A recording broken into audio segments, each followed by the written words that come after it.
बिस्मिल्लाहिर्रहमानिर्रहीम। दुनिया में दो किस्म के फूड सेफ्टी के सिस्टम चल रहे हैं। वो लोग जो फूड सेफ्टी के सिस्टम से तल्लुक़ रखते हैं, जैसे क्यूसी वाले होते हैं, प्रोडक्शन वाले होते हैं, या फूड सेफ्टी के एडिटर्स वगैरह, तो उनको तो ये बात डेफिनेटली पता होगी। लेकिन वो लोग जो जनरल नॉलेज के लिए फूड सेफ्टी की इंफॉर्मेशन लेते हैं, या जो इतनी डेप्थ नॉलेज में इसको नहीं जान रहे होते, तो उनकी इंफॉर्मेशन में इजाफा होगा कि दुनिया में फूड सेफ्टी के दो सिस्टम चल रहे हैं। एक GFSI का फूड सेफ्टी का सिस्टम है और एक ISO का फूड सेफ्टी का सिस्टम है। दोनों सिस्टम डिफरेंट सिस्टम है, दोनों में फ़र्क है, दोनों की रिक्वायरमेंट सेपरेट है, दोनों के ऑडिट का तरीका डिफरेंट है, दोनों की इम्प्लीमेंटेशन डिफरेंट है, और बहुत सारे फ़र्क हैं दोनों सिस्टम में। लेकिन जनरल लोगों के लिए, आम लोगों के लिए फूड सेफ्टी को ऐसे ही समझा जाता है कि ये एक सिस्टम है जो फूड प्रोसेसिंग एरिया में इम्प्लीमेंट होता है, लेकिन ये दो डिफरेंट सिस्टम है। तो हम इस वीडियो में प्लस आगे एक या दो वीडियो और होंगी, क्योंकि ये एक लेंथी टॉपिक है, ये देखेंगे कि दोनों सिस्टम क्या है, इनमें क्या डिफरेंस है, और किसी भी फूड इंडस्ट्री को कौन सा सिस्टम अडॉप्ट करना चाहिए। क्या उसको GFSI के फूड सेफ्टी के सिस्टम की तरफ जाना चाहिए, या ISO का जो फूड सेफ्टी का सिस्टम है उसकी तरफ जाना चाहिए। तो आज हम देखते हैं कि GFSI का फूड सेफ्टी का सिस्टम क्या है और GFSI क्या है। थोड़ा सा अगर पीछे जाएं, जो इसकी हिस्ट्री है, 1990 में बेल्जियम की इकोनॉमी में जो फीड जानवरों को दी जाती थी, उसमें कुछ केमिकल शामिल हो गया, जिससे कोई 2500 के करीब पोल्ट्री और पिग फार्म अफेक्ट हुए और जानवर मरना शुरू हो गए। इससे बेल्जियम इकोनॉमी को 2000 मिलियन यूरो का नुकसान हुआ। अब जब नुकसान होता है तो वो नुकसान बिजनेस का होता है, यानी जब इकोनॉमी ग्रो करती है या डाउनवर्ड जाती है, तो इसका मतलब कि उस इकोनॉमी में जो बिजनेस हो रहा है उसका नुकसान हुआ। तो बेल्जियम इकोनॉमी को जो नुकसान हुआ, बेसिकली वो वहाँ के जो बिजनेसमैन थे उनका नुकसान था, और उसमें सबसे ज़्यादा जो अफेक्ट हुआ वो रिटेलर का था। रिटेलर से मुराद एक आम दुकानदार भी आप ले सकते हैं, लेकिन जब हम बिज़नेस की बात करते हैं तो रिटेलिंग इंडस्ट्री में जो बड़ी रिटेलर हैं, जैसे कि वेलमार्ट है, मेट्रो है, केयरफोर है, हाइपरस्टार है, इस तरह की जो बड़ी रिटेलिंग कंपनीज होती हैं, उनका नुकसान हुआ। क्योंकि जब प्रोडक्ट के ऊपर कोई इम्पैक्ट आता है, उसकी बैड रिप्यूट बनती है, उसमें कोई लॉस वाली, कस्टमर के लिए कोई नुकसान वाली सूरत होती है, तो उसकी सेल कम हो जाती है या ख़त्म हो जाती है। जैसा कि अगर पाकिस्तान में कुछ एक दो दफ़ा ऐसा हुआ कि जब मुर्गियों में ये बीमारी है, तो मुर्गियों के गोश्त की खपत जो है मार्केट में कम हो गई और मुर्गी के जो फार्म थे वो बंद होना शुरू हो गए। तो वो जो लॉस है वो बिज़नेस का लॉस है। अब उस लॉस को या तो बिजनेसमैन कहेगा कि मैं इस काम को ही छोड़ देता हूँ, या वो कहेगा कि अच्छा चलो मैं लॉस तो हो गया, अब मैं फिर ट्राई करता हूँ, हो सकता है मुर्गियाँ बच जाएं। तो ये जो ट्राई करना है ये सेपरेट बात है, लेकिन उस ट्राई के साथ अगर आप एक सिस्टम इम्प्लीमेंट कर दें कि जी इस सिस्टम के तहत अगर हम चलेंगे तो ये बीमारियां नहीं आएंगी, या इस तरह के जो है हैज़र्ड हो रहे हैं, जैसे कोई केमिकल फीड में मिल गया तो ये नहीं होगा, तो हम इस सिस्टम को अडॉप्ट करते हैं ताकि ये चीज़ें हैपन ना हो, ये वकूफ़ पज़ीर ना हो, ताकि हमारा सिस्टम स्मूथ चलता जाए।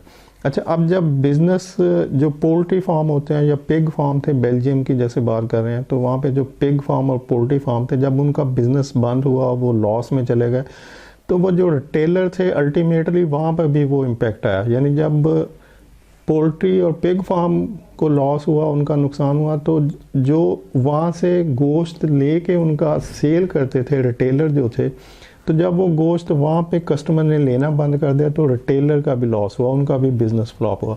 तो रिटेलर ने सोचा कि हमें अपने कस्टमर को सेटिस्फाइड रखने के लिए, उनको एक गुड क्वालिटी प्रोडक्ट देने के लिए कुछ ऐसे सिस्टम पीछे अडॉप्ट करने चाहिए जो हमारे सप्लायर हैं, जैसे कि जो पिग फार्म और पोल्ट्री फार्म के लोग थे, और उसके पीछे जो फीड मिल थी जहाँ से फीड आती थी उन जानवरों के लिए, तो इन सारे सप्लायर को कुछ ऐसे सिस्टम देने चाहिए जिनके तहत उनकी जो प्रोडक्ट है तो वो बेस्ट क्वालिटी की प्रोडक्ट हो।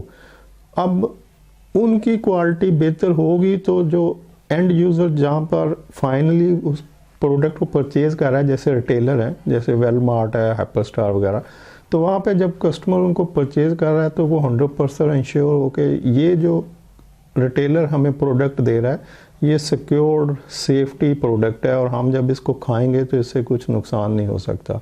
तो अब रिटेलर ने कस्टमर का ट्रस्ट लेने के लिए, यानी कि ट्रस्ट होगा तो बिजनेस बढ़ेगा, तो अब बिजनेस बढ़ाने के लिए कस्टमर का ट्रस्ट चाहिए और ट्रस्ट लेने के लिए उसको एक सेफ प्रोडक्ट देनी है। तो अब रिटेलर ने एक एसोसिएशन बनाई और ये रिटेलर, वो जैसे बताया कि वो बड़ी कंपनियां थी जो दुनिया की बड़ी कंपनियों में गिनी जाती हैं, जैसे वेलमार्ट है।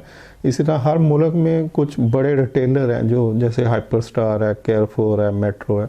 तो ये इन सब लोगों ने मिलकर एक एसोसिएशन बनाई जिसका नाम GFSI रखा, ग्लोबल फूड सेफ्टी इनिशिएटिव। तो बेसिकली जो ग्लोबल फूड सेफ्टी इनिशिएटिव है ये उन रिटेलर के ऊपर, कुछ 400 के करीब दुनिया के रिटेलर इकट्ठे हुए और उन्होंने कहा कि हम एक ऐसी ऑर्गेनाइजेशन बनाते हैं जो फूड सेफ्टी के लिए बेंचमार्किंग करेगी।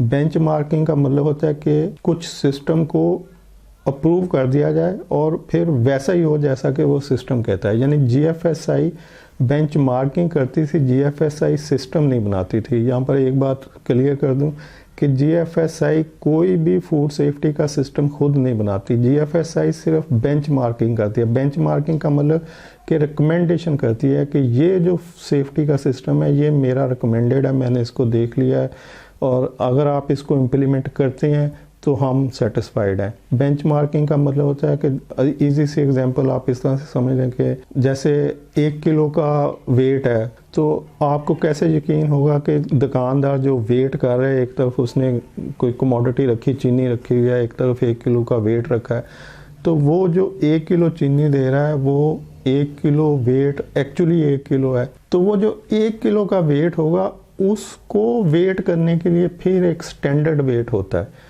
और उसकी कैलिब्रेशन होती रहती है टाइम बाय टाइम कि जो स्टैंडर्ड वेट है वो 1 किलो का है। और जब भी कोई गवर्नमेंट एजेंसी कोई भी जो चेक करना चाहेगा तो वो जो स्टैंडर्ड होगा, जो स्टैंडर्ड को बेंचमार्क कहेंगे, कि जो बेंचमार्किंग के लिए उन्होंने एक स्टैंडर्ड बनाया होता है कि ये 1 किलो का वेट ये जो दुकानदार के पास वेट है इसका वजन इस स्टैंडर्ड वेट के बराबर हो। तो इस तरह की इंस्पेक्शन गवर्नमेंट की एजेंसीज करती रहती हैं दुकानदारों पे कि वो स्टैंडर्ड वेट लाते हैं और दुकानदारों को वेट को उससे मैच करते हैं कि 1 किलो के बराबर ही है। कहीं दुकानदार ये तो नहीं कि 950 ग्राम दे रहा हो 1 किलो के बदले में, और कस्टमर तो हर दफ़ा स्टैंडर्ड वेट से नहीं चेक कर सकता।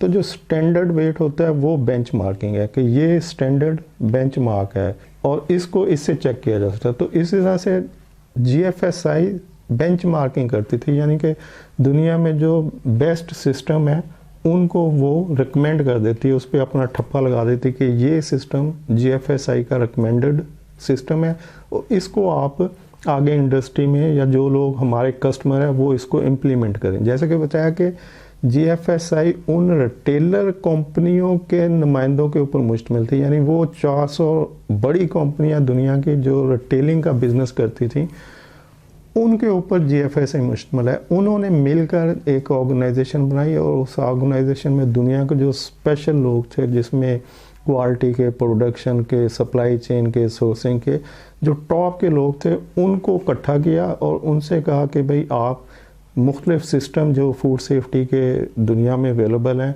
उनको चेक करें और उनकी बेंचमार्किंग करके हमें दें।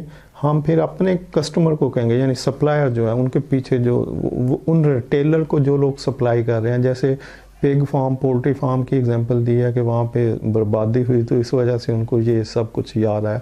तो अब वो रिटेलर जिन्होंने वो ऑर्गेनाइजेशन बनाई वो फिर जब एक सिस्टम को रिकमेंड कर देंगे कि जी ये FSSC 22000 जो सिस्टम है ये इम्प्लीमेंट करेंगे तो हम आपसे परचेज़ करेंगे चीज़ें। तो वो FSSC 22000 का सिस्टम जब बेंचमार्क कर दिया GFSI ने, तो अब वो अपने सप्लायर से कहेंगे, यानी पोल्ट्री फार्म वालों से, कि भाई ये सिस्टम इम्प्लीमेंट करोगे तो हम आपसे ये मीट खरीदेंगे और ये सिस्टम आपके जो पीछे फीड मिल वाले हैं उनको भी इम्प्लीमेंट करवाएं और उसके बगैर आप उनसे फीड ना लें। अगर वो इस सिस्टम को रिकमेंड नहीं करते तो उनसे फीड ना लें।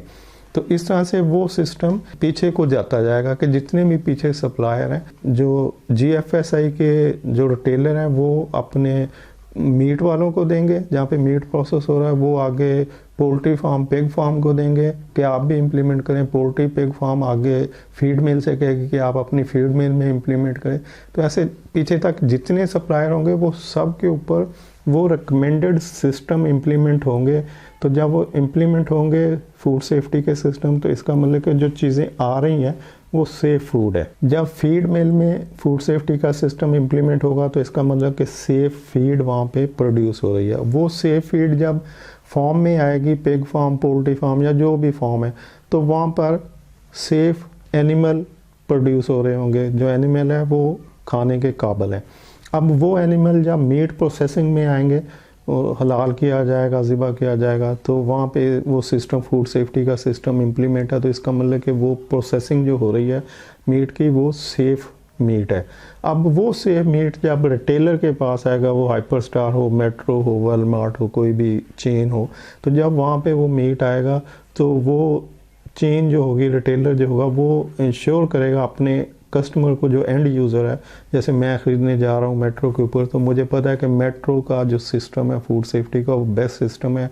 ये GFSA का ये वाला सेक्टर यहाँ पे इम्प्लीमेंट है और इन्होंने अपने पिछले सप्लायर के ऊपर भी ये सिस्टम इम्प्लीमेंट किए हुए हैं। तो मैं आंखें बंद करके मेट्रो से वो चीज़ परचेज़ कर लूँगा।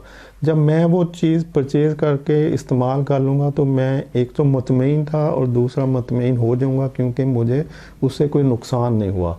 लेकिन अगर ये सिस्टम इम्प्लीमेंट ना हो और कोई भी सप्लाई किसी जगह भी कुछ उसके साथ इंसिडेंट आ जाए, कोई केमिकल रिएक्शन आ जाए, कुछ बायोलॉजिकल रिएक्शन आ जाए, या कोई भी फूड सेफ्टी के दरमियान ऐसा इंसिडेंट हो जाए जिससे वो फूड ख़राब हो जाए और वही फूड आगे चलता चलता रिटेलर के पास आए और वहाँ से कस्टमर ख़रीदे और उसको इस्तेमाल करे, वो उसके वजह से बीमार हो जाए या उसको कोई प्रॉब्लम आ जाए, तो इसका मतलब कि फिर पीछे के सिस्टम ख़राब सिस्टम है।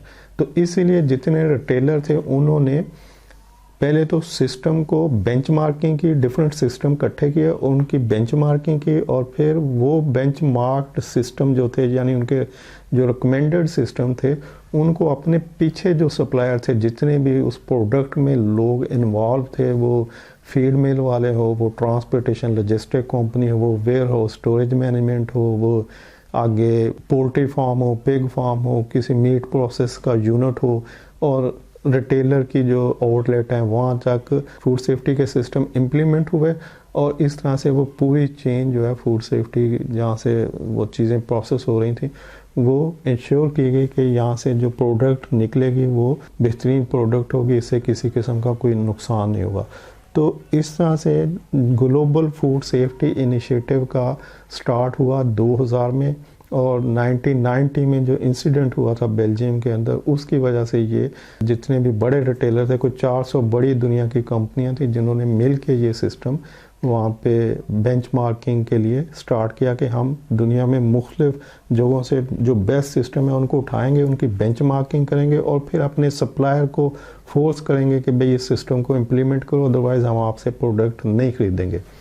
तो इस तरह से GFSI का आगाज़ हुआ और उसके बाद जो फूड सेफ्टी का सिस्टम था वो इम्प्लीमेंट होना शुरू हो गया डिफरेंट फूड प्रोडक्शन एरिया में, फूड की जो ट्रांसपोर्टेशन लॉजिस्टिक थी और फूड के जो इंग्रेडिएंट थे उनकी जगह पर। अब ये जो फूड सेफ्टी का सिस्टम 2000 में स्टार्ट हुआ, इससे पहले हैसब का सिस्टम था। हैसब का जो सिस्टम था वो मैंने पहले एक वीडियो बनाई हुई है, नीचे लिंक दे देते हैं कि difference between HACCP and food safety. HACCP का सिस्टम एक छोटा सिस्टम था जो कि सिर्फ फूड प्रोसेसिंग एरिया में होता था, यानी जिस जगह प्रोडक्शन हो रही होती है सिर्फ वहाँ पे हैसब इम्प्लीमेंट होता है। हैसब उसके अलावा इम्प्लीमेंट नहीं होता, यानी हैसब मैनेजमेंट सिस्टम नहीं है जो पूरी ऑर्गेनाइजेशन के ऊपर इम्प्लीमेंट हो। जबकि फूड सेफ्टी का सिस्टम एक मैनेजमेंट सिस्टम है, जैसे फूड सेफ्टी मैनेजमेंट सिस्टम कहा जाता है, सिर्फ फूड सेफ्टी नहीं कहा जाता।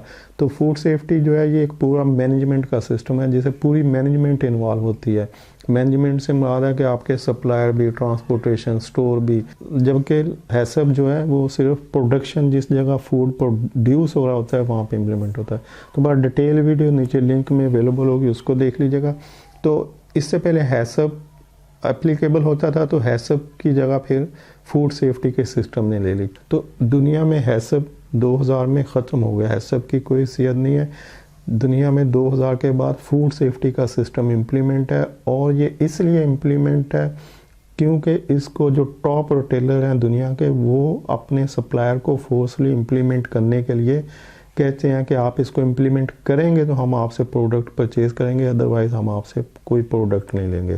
तो जब इस तरह की कंडीशन हो तो हर वो बंदा जो भी इन कंपनीज़ को अपनी सप्लाई दे रहा होता है वो डेफिनेटली इस सिस्टम की तरफ जाएगा और कहेगा कि जी बिल्कुल आए, आप देखें हमारे पास फूड सेफ्टी का जो FSSC का सिस्टम है वो इम्प्लीमेंट है। अब FSSC जो है ये फूड सेफ्टी सिस्टम सर्टिफिकेशन का नाम है, यानी जो ग्लोबल फूड सेफ्टी इनिशिएटिव है ये डिफरेंट सेक्टर में डिफरेंट सिस्टम रिकमेंड करती है, जिनमें FSSC जो फूड सेफ्टी सिस्टम सर्टिफिकेशन, इसको FSSC 22000 कहा जाता है, ये फूड सेफ्टी सिस्टम सर्टिफिकेशन है।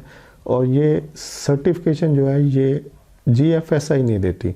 यानी यहाँ पर ये बात फिर बता दूं कि GFSI सिर्फ बेंचमार्किंग करती है, वो किसी किस्म की सर्टिफिकेशन नहीं देती, वो कोई एक्रीडेशन बॉडी नहीं है। सर्टिफिकेशन सिर्फ सर्टिफिकेशन जो एक्रीडेशन बॉडीज़ होती हैं वो देती हैं, और GFSI सिर्फ सिस्टम को रिकमेंड करती है, बेंचमार्किंग करती है कि ये सिस्टम जो है मेरा रिकमेंडेड है, तो जितने भी मेरे क्लाइंट हैं, जितने भी मेरे सप्लायर हैं, वो इस सिस्टम को अप्लाई करें। और इसको सिस्टम को अप्लाई करने के लिए वो फलां इंस्टीट्यूट या एक्रीडेशन बॉडी होती है उनसे कॉन्टेक्ट कर सकते हैं। तो GFSI इटसेल्फ किसी किस्म की सर्टिफिकेशन नहीं देती, वो सिर्फ बेंचमार्किंग करती है।